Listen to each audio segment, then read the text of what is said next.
Una vez que termina mi función en el ministerio, retorno a Santa Cruz y continúo mi vida como médico, como profesional e institucional. Nosotros, cuando asumimos el cargo de miembros del Colegio Médico en 1982, hicimos una serie de trámites para conseguir la construcción de un hospital en Santa Cruz. Y para eso acudimos a la misión japonesa. Nosotros aducíamos de que en Santa Cruz, como era de conocimiento público, no tenía un centro hospitalario importante, moderno, que llene las expectativas de la gente. Acudimos a los japoneses, primero indicándoles de que la mayor cantidad de migrantes japoneses estaban en Santa Cruz. Es interesante que estos migrantes japoneses, los primero habían llegado al Callao en 1891 o 97, no recuerdo bien, con la promesa de buenos trabajos, pero parece ser que en el Perú no les respondieron de la forma como esperaban, y entonces en esa época escuchan el auge de la goma, y es por eso de que varios de ellos pasan la cordillera de los Andes y llegan hasta Riberalba. Ahí donde se instalan los japoneses, y luego, claro, con el gobierno de Víctor Paz Tensoro hay nuevos convenios donde vienen más migrantes, sobre todo a Santa Cruz, al norte cruceño. Entonces nosotros decíamos de que no era justo que teniendo la mayor cantidad de migrantes acá no tuviéramos un hospital. En segundo lugar, ya el Japón había hecho los gastroenterológicos, tanto en La Paz, en Cochabamba y en Chuquisaca. Finalmente conseguimos ese objetivo y el 15 de marzo de 1986 se abren las puertas del hospital japonés. Pocos meses después yo participo en un concurso de mérito y entro como neurocirujano. Es mi especialidad. Entonces, al retornar de La Paz, pido que me devuelvan mi ítem, que en ese tiempo no estaba funcionando porque estaba como ministro de Salud, y entonces empiezo a trabajar de nuevo en ese hospital. Pronto me doy cuenta de que el hospital no estaba yendo bien, había una mala administración, y entonces finalmente llega un momento en que hay un concurso de méritos y los propios médicos, los trabajadores, incluso los japoneses, me piden que me presente al concurso de mérito, y me presento, gano ese concurso de mérito y empezamos a trabajar en una nueva construcción administrativa financiera del hospital. La satisfacción que tengo es que en el año 2000 es reconocido como el mejor hospital del país, a pesar de que lo habíamos encontrado en una verdadera quiebra. Ahí se jerarquiza el hospital, se lo reconoce como hospital universitario, es el primer hospital universitario de Santa Cruz. Ahí empiezan a desarrollarse nuevas especialidades para que médicos hagan su residencia y salgan como especialistas. Y eso ha generado de que hasta hoy el hospital japonés, como lo conocen vulgarmente, o hospital universitario japonés, haya formado más de 300 especialistas que están desparramados en todo Santa Cruz y en el país. Tiene convenios con universidades, van internos, entonces un verdadero centro hospitalario universitario. Bueno, ahí me desarrollé durante un buen tiempo, y en el año 2000 aproximadamente, ahí hay también un quiebre en mi vida pública, porque conjuntamente con otros amigos profesionales particularmente, formamos o fundamos el movimiento autonomista Nación Capa. Es importante entrar un poco en el detalle de esto, porque muchas cosas que no son ciertas se han hablado del movimiento autonomista Nación Capa. Como digo, el tema de la autonomía no es un tema reciente, es un tema de vieja construcción, y entonces en aquella oportunidad profesionales y no profesionales interesados en el quehacer de Santa Cruz y del país, entonces consideramos de que había que luchar por la autonomía. Por eso creamos ese movimiento autonomista Nación Camba. Particularmente dirigencias de Occidente, intelectuales y políticos han interpretado este movimiento de Nación Camba como un movimiento separatista, cuando en realidad nada de eso ocurrió ni ocurre. Siempre fue nuestro mensaje el de construir un país, pero con otras características políticas administrativas, que no es la del centralismo o del unitarismo simple, por decirlo así. Entonces nosotros formamos eso a fines del año 2000, ¿no? Y el concepto que nosotros le dimos a nación fue un concepto de orden sociocultural, no un concepto político. Entendemos que la gente que se desarrolló aquí en Santa Cruz, como en cualquier otra parte del mundo, en relación a su historia común, a sus tradiciones, sus leyendas, sus características sociológicas que tiene, ha conformado un ser diferenciado, sin menoscabar a nadie, que lo caracteriza entonces para poder decir que somos una nación sociocultural. Y le llamamos Camba porque ese es el término acuñado que en el tiempo, de ser un término peyorativo en el pasado, hoy se convierte prácticamente en un término identitario de la persona que vive o nace aquí en Santa Cruz. Entonces, de ninguna manera nosotros utilizamos la palabra Nación Camba como diciendo algo distinto a Bolivia, sino dentro de Bolivia, pero con el respeto a nuestras características. Y es eso lo que se ha venido en realidad ir construyendo, y de ahí salen las autonomías indígenas y la autonomía. Por eso creo que la historia, en el futuro seguramente, va a considerar la creación de este movimiento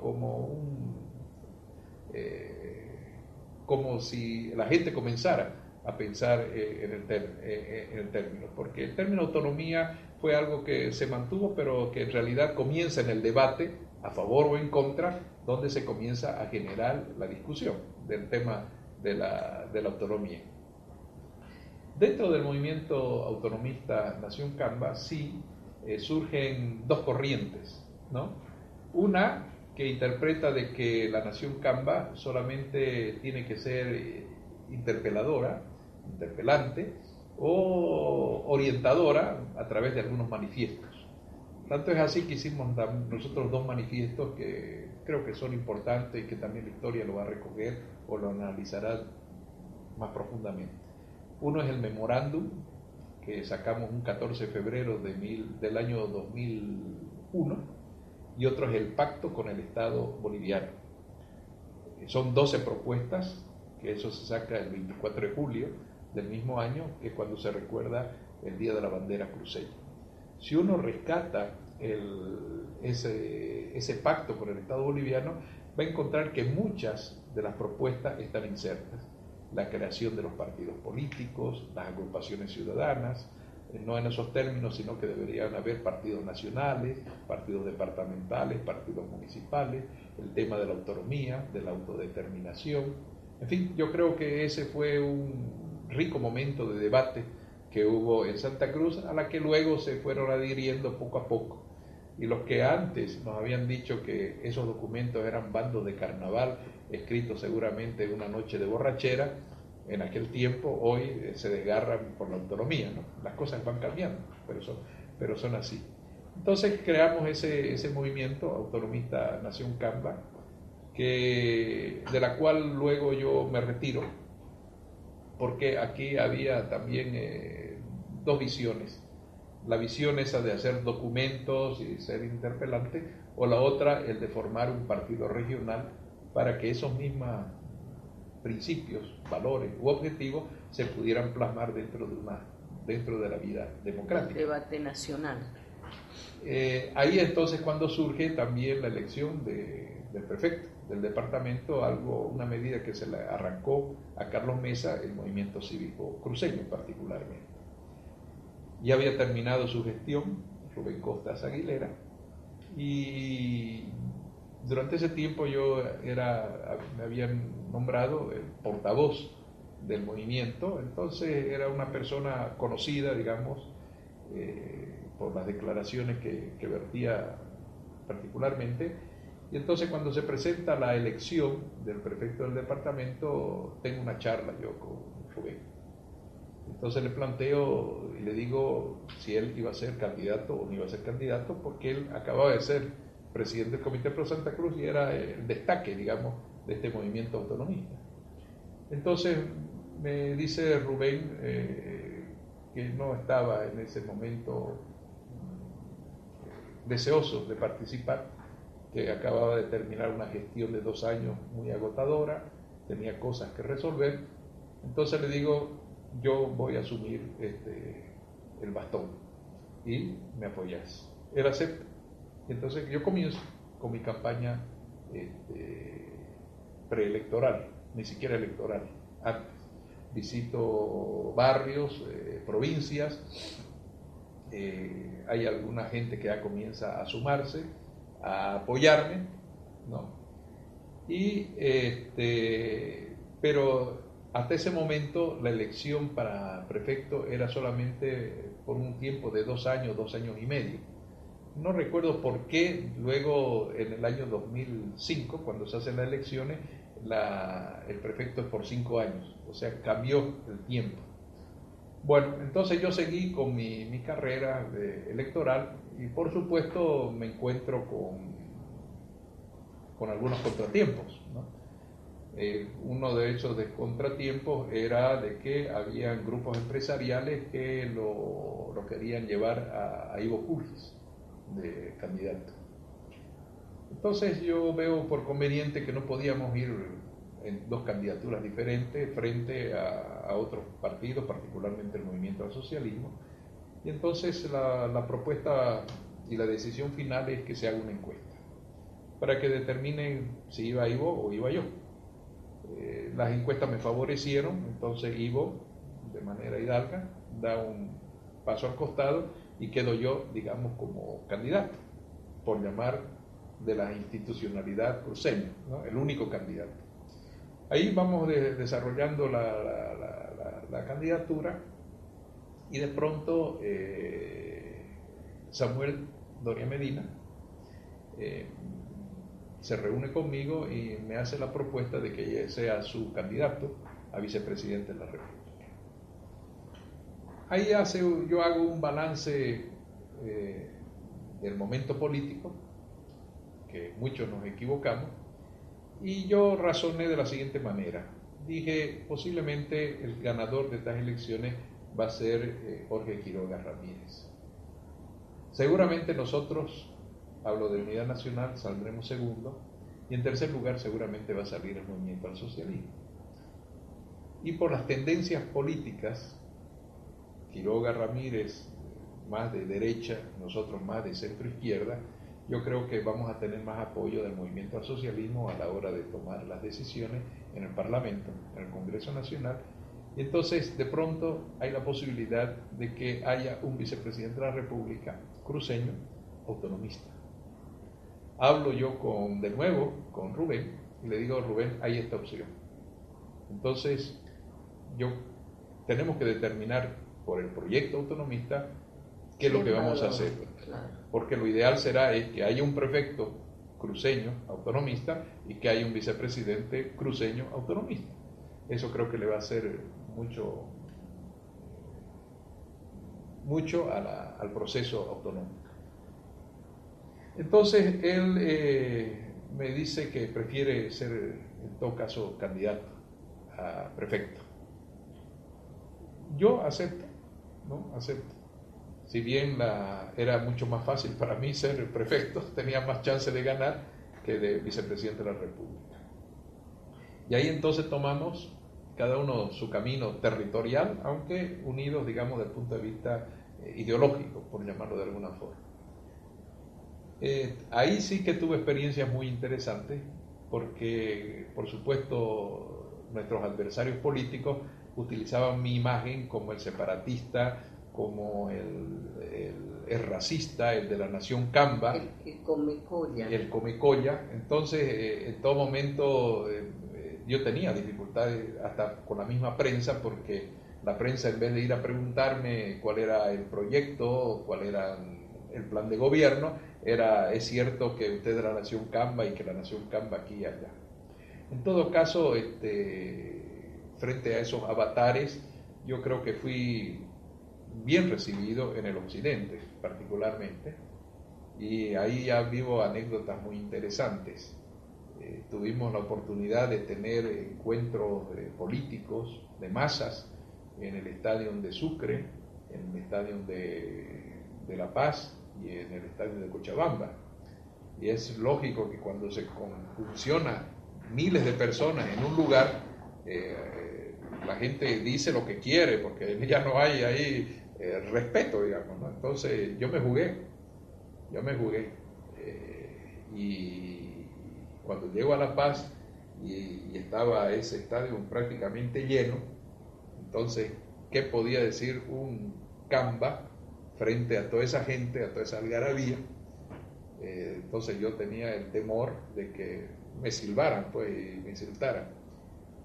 Entonces lo que hice fue agarrar una bandera paceña, y lo primero que cuando me tocó hablar, saludé diciendo Jayaya La Paz, Jayaya Bolivia, y le mandé un discurso, claro que fue corto, 5 o 10 minutos, y después termino y me aplauden, ¿no? ¿Cuál fue el beneficio de la candidatura, digamos, por lo menos de mi punto de vista personal? Que sirvió ese discurso de ir a un proceso autonómico, que fue convenciendo a alguna gente, o por lo menos quitando ese velo que tenía la gente del proceso autonómico. Yo creo que mi paso por esa candidatura como vicepresidente, yendo a tantas ciudades y pueblos del occidente, sirvió para conocer la otra parte de Bolivia, la forma como pensábamos aquí los cruceños. Porque el centralismo, lamentablemente, y yo lo demuestro en un libro que escribí que se llama Yambae, que quiere decir sin dueño, demuestro cómo el cliché que siempre ha usado el centralismo cuando hay reivindicaciones, particularmente en Santa Cruz, es el mote de separatismo, ¿no? Y eso se lo puede demostrar históricamente. Entonces, cuando uno reclama por descentralización, separatista; cuando luchamos por las regalías, separatista; cuando Andrés Ibáñez peleó por el federalismo y el igualitarismo, igual; y nosotros en esta época actual también por querer ser un departamento autónomo. Ahí entonces se desarrollan las elecciones, gana el actual presidente Evo Morales con una amplia mayoría, y también con una amplia mayoría gana Rubén Costas Aguilera aquí como prefecto del departamento. Entonces, terminada esa fase de diciembre del año 2005, Rubén me invita a que me haga cargo. En ese tiempo se llamaba la Dirección de Autonomía y Democracia. ¿Y Asamblea Constituyente? Sí, no, ahí es cuando se trabaja en la Asamblea Constituyente. Y ahí entonces empezamos a desarrollar el tema autonómico. Ahí se crea un movimiento importante que le llaman la Media Luna. La Media Luna también tiene una anécdota interesante. Estábamos en Tarija, son gente tan buena los tarijeños, que nos invitaron a un churrasco a compartir. Y entonces, entre charla y charla, alguien dijo, bueno, aquí los departamentos que han ganado y que son autonómicos es Beni, Pando, Beni, Santa Cruz y Tarija. Y alguien dijo, sí, la verdad que parece ser como una media luna, ¿no? Ahí apareció ya el tema de la media luna. La media luna eran estos 4 departamentos. Una pregunta, en medio de todo este periodo que describes, después de la salida de Gonzalo Sánchez de Lozada del 2003 y la denominada Agenda de Octubre en La Paz, hay un periodo de conflictividad intensa desde Santa Cruz con el gobierno central, tú lo mencionaste, de sí, Carlos Mesa, y producto de aquello se habla de la agenda de enero de Santa Sí. Cruz, que es la agenda autonómica. Sí. ¿Nos cuentas un pedacito de cómo ha sido ese? Porque el hilo conductor de tu historia personal es la lucha por la autonomía y la descentralización. Entonces, me imagino que lo que viene en adelante, las reformas que se le quitan un poco al centralismo en ese periodo, ¿tienen que ver con este proceso conflictual o me equivoco, Carlos? Sí, efectivamente en octubre del año 2003 sale Sánchez de Lozada y entonces aparece lo que le llaman la Agenda de Octubre, ¿no? Que particularmente era Asamblea Constituyente y nacionalización de los hidrocarburos. En el caso de Santa Cruz también se construye algo que se venía ya desarrollando meses atrás, también de una agenda para Bolivia. Y eso es lo que se llama la agenda de enero del año 2004, porque en aquel mes se realiza un cabildo. En ese cabildo del año 2004, entonces también, en este caso, Rubén Costa, que era presidente del Comité Pro Santa Cruz, lanza también un mensaje donde el punto central es la de una Bolivia productiva y la de autonomía departamental y municipal, ¿no? Entonces ahí entran, no digo en confrontación, pero son dos visiones tal vez no distintas, porque Dos hay tareas pendientes, digamos. tareas pendientes, porque el tema de la Asamblea Constituyente ha sido, antes que lo propongan en el Occidente, una propuesta de Santa Cruz. Ya hace años antes, ya venía proponiendo Santa Cruz la necesidad de hacer una reforma constitucional a través de una asamblea constituyente. Entonces aparecen esas dos agendas que luego se conjuncionan de alguna forma, digamos, aprobándose primero la Constitución del año 2004, donde si queremos irnos a los orígenes de la legalidad, hasta esa Constitución no es legal, porque la propia Asamblea Constituyente no estaba escrita en ese borrador final, digamos, sino que fue una que se introdujo en el gobierno de Carlos Mesa. Por otro lado, Carlos Mesa fue creando anticuerpos en Santa Cruz.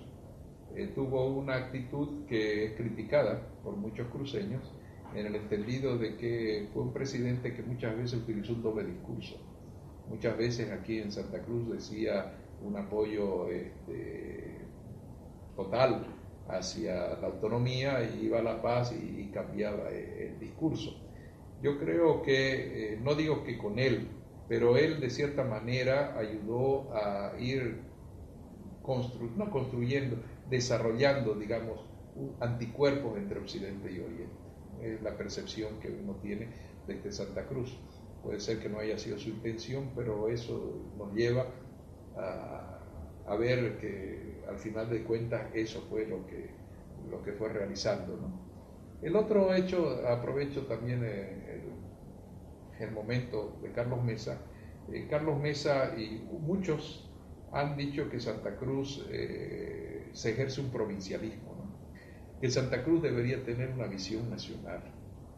Y yo, que de alguna forma siempre leo y observo, yo creo que Santa Cruz siempre ha tenido una visión nacional. Inclusive, desde años atrás, siempre ha habido una visión de integridad, ¿no? La pregunta es, ¿qué se entiende por visión nacional? Visión nacional tiene que ser algo que nazca solamente en la paz, y porque es de la paz, eso es nacional. O visión nacional es cuando uno le da un sentido al conjunto del país. Y yo creo que Santa Cruz hoy más que nunca sí tiene una visión nacional. Yo creo que Santa Cruz en este momento sabe qué es lo que quiere. Y las diferentes instituciones incluso se han preocupado de buscar esa visión nacional. Yo recuerdo que la propia CAINCO, la Cámara de Industria y Comercio, ha buscado proyectos para cada uno de los departamentos. Nuestras luchas por la descentralización, por gobiernos municipales democráticos, la lucha por las regalías, siempre ha tenido un objetivo más allá de Santa Cruz. Yo creo que en ese sentido se equivocan quienes dicen que Santa Cruz, como lo dijo alguna vez Carlos Mesa, no es que tengamos visión, no es que tengamos ese pensamiento provincialista. El tiempo del campanario que llamamos, que era cuando sonaba la catedral para que el pueblo se junte, ya pasó. Yo creo que Santa Cruz ahora tiene una visión nacional y tiene una estructura social que hace la bolivianidad. Aquí creo que nos estamos juntando todo el mundo y no es cierto también cuando dicen que somos racistas, porque si fuéramos racistas no vendría la gente aquí a vivir y uno conversa y no digo que no hay racismo acá, claro, como hay en La Paz o como hay en otras partes, y hasta me atrevo a decir que hay más racismo allá que aquí, es mi percepción que tengo yo. Entonces hoy yo creo, y pensando un poco a futuro, yo creo que Santa Cruz en los próximos 10, 20 años va a ser, como que lo es, el punto central, ya no solo en lo económico, sino en lo político. Si uno ve cómo se ha ido moviendo el epicentro del poder en el país, y uno ve que el siglo XIX fue como punto central Potosí y Sucre, y el siglo XX con La Paz y Oruro, yo creo que el siglo XXI le corresponde por muchos méritos al oriente boliviano y tal vez al sur también, incluyendo a Tarija. Entonces, volviendo a la charla, se produce esa agenda. Y entonces, desde el propio comité se va construyendo también organizativamente cómo llevar adelante el proceso autonómico. Y fue así que se creó primero un consejo preautonómico, un poco replicando lo que se había hecho en España. Entonces Rubén Costas nombra cerca de 25 personas, entre ellas estaba yo, para que empecemos a construir este proceso autonómico, ¿no? Entre ellos estaba Paula Peña, Juan Carlos Urenda, Carlos Soruco y otros más. Éramos como 25 personas. Y luego que ya vienen las elecciones, con el triunfo ya en el caso de Santa Cruz de Rubén, entonces con mayor fortaleza apostamos, digamos, por el desarrollo del referéndum autonómico. La propia Constitución del año 2004 creaba como un mecanismo también de participación de iniciativa ciudadana. Y también la ley electoral establecía cuáles eran los mecanismos para poder acceder a una iniciativa ciudadana de carácter nacional. En aquellos años se había calculado que porcentualmente correspondía a 250.000 firmas. Santa Cruz solo llegó a juntar 500.000 firmas. Y entonces en febrero del año 2006 se las presenta. Ya en ese tiempo el presidente del Comité Pro Santa Cruz, el vicepresidente en aquel tiempo era Germán Antelo, que es la que presenta ante la Corte Nacional Electoral. Y producto de ese trabajo también, que fue un trabajo de relojería, donde hubo una participación masiva de universitarios, estudiantes, en fin, se movió un movimiento social, permitió tener las 500.000 firmas, y así llegamos al referéndum por la autonomía, donde 4 departamentos dicen sí a la autonomía y 5 departamentos dicen no a la autonomía. Ahí ya es la larga lucha en que nos enfrentamos ya con la visión centralista y estatista del movimiento al socialismo. Yo estuve en ese cargo primero como director, porque así se llamaba esa repartición, y luego como secretario de Autonomía y Desarrollo Democrático hasta hace más de un año, donde vuelvo de nuevo a mi profesión. Yo siempre digo, yo soy un profesional que no tengo patrimonio, no tengo terreno de lo que puedo vivir de mi trabajo. Y desgraciadamente para nosotros los médicos, nuestra empresa somos nosotros, porque si bien hay otros que pueden abrir una empresa y gerentar lo otro, si nosotros no vemos al paciente o el paciente no nos ve a nosotros, no adelanta nada.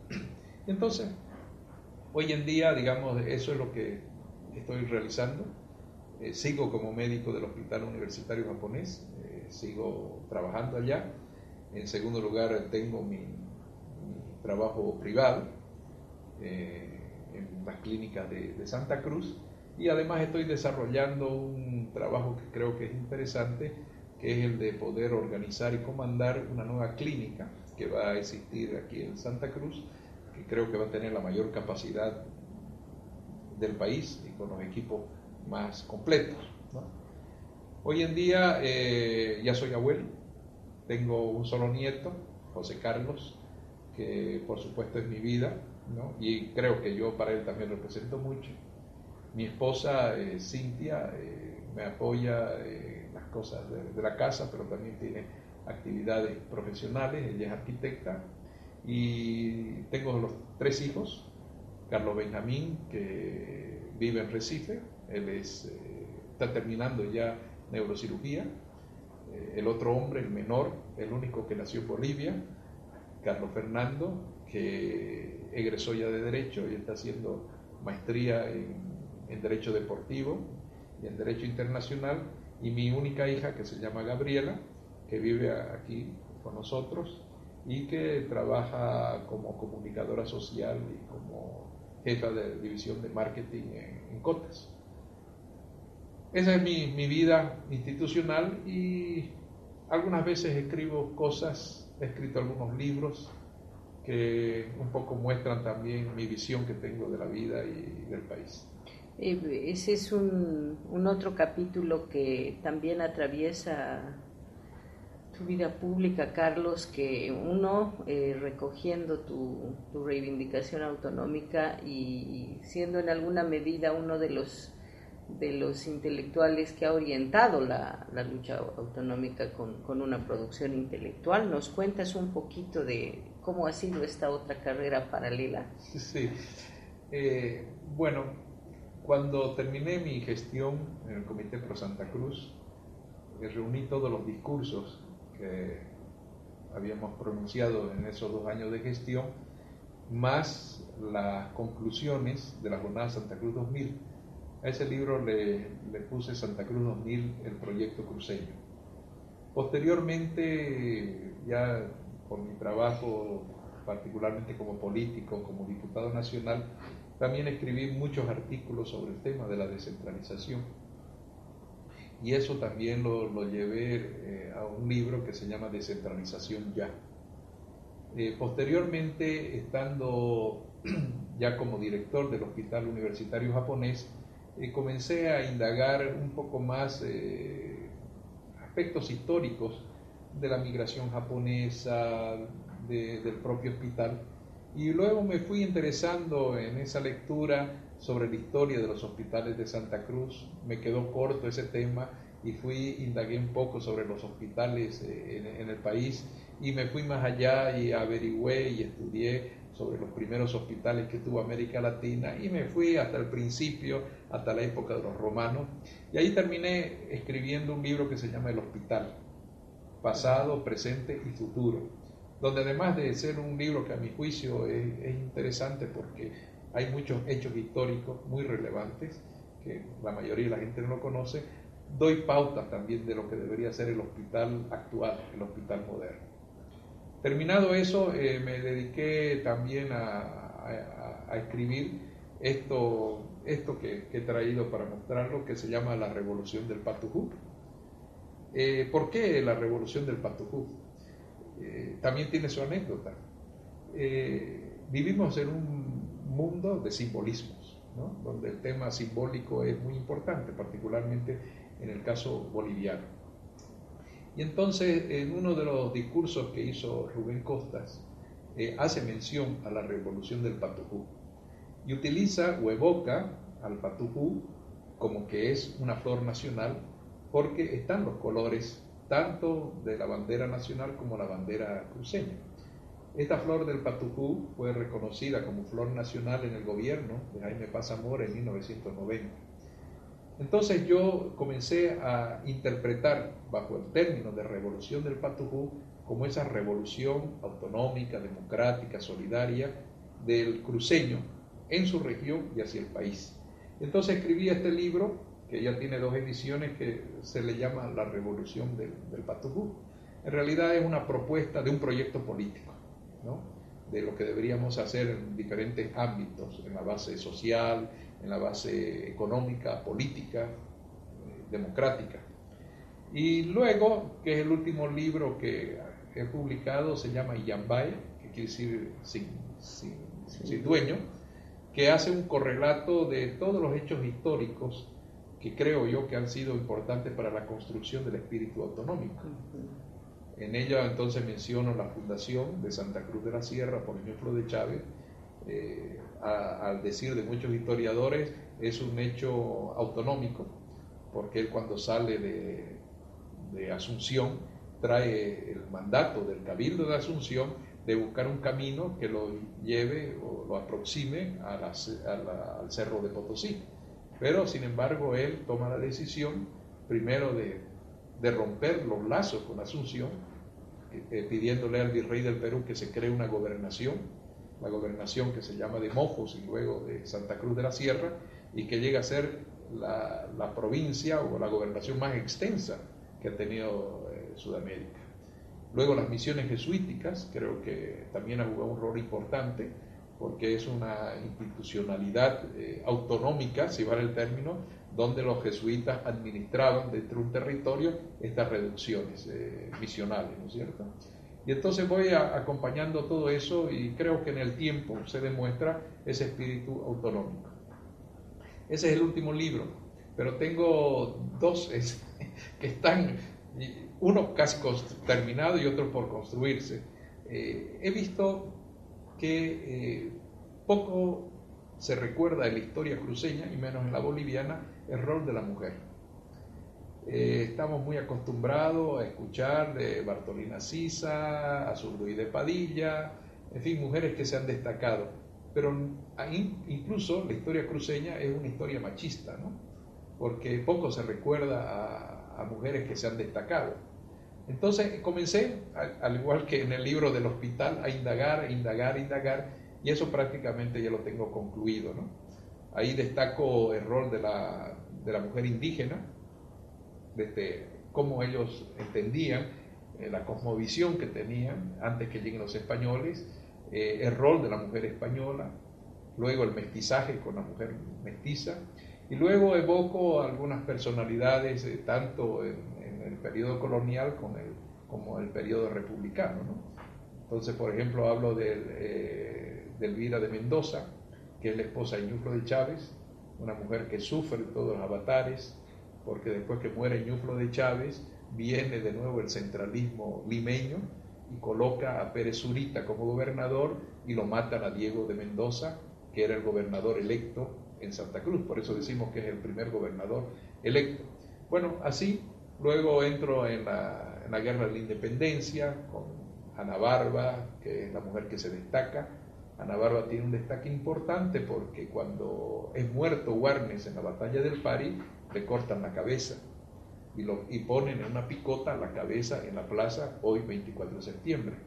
Ana Barba, juntamente con su marido y Cañoto, roban la cabeza de Warnes y lo guardan, que recién sale, digamos, años después cuando ya se declara la República. Después muestro que en la Guerra del Pacífico nosotros tenemos una mujer destacada, Ignacia Ceballos, la única enfermera guarneña que estuvo en la Guerra del Pacífico. Bueno, y ahí destaco en la Guerra del Chaco y después hablo de maestras meritorias, mujeres que se han destacado en el arte, hablo también de las mujeres, la participación en la política. Lo único que he tratado es de no meterme en los últimos años porque va a ser sin terminar, que voy a quedar de enemigo de muchas que de repente no son mencionados. Entonces como que hago un corte en los años 50 con las luchas cívicas. Y la otra que estoy dándole vuelta, quiero hacerlo con mi hijo, es la construcción del pensamiento político cruceño, ¿no? También para demostrar de que en Santa Cruz no solamente ha sido carnaval, no solamente ha sido guitarra o hamaca, ha habido también intelectuales que han pensado en función de país y que han ido construyendo ideología desde Santa Cruz. Esas son mis actividades actuales. Muchísimas gracias por haberlas compartido con todos nosotros, gracias a ustedes también por habernos acompañado.